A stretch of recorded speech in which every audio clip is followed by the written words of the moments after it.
So you have Adobe and you have Figma, and you want to use your Adobe fonts that you saved in your cloud, but they're not in there. So here's how you do that.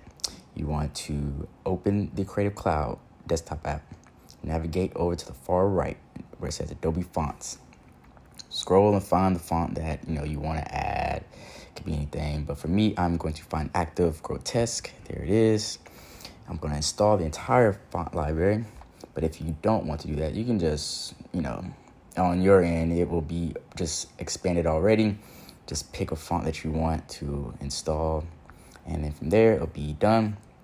And then bam, you just go back to Figma, force close it. So those changes could, populate to the app. Boom, reopen your project and go back to wherever you're trying to change text, whatever. And bam, you should be able to see it then.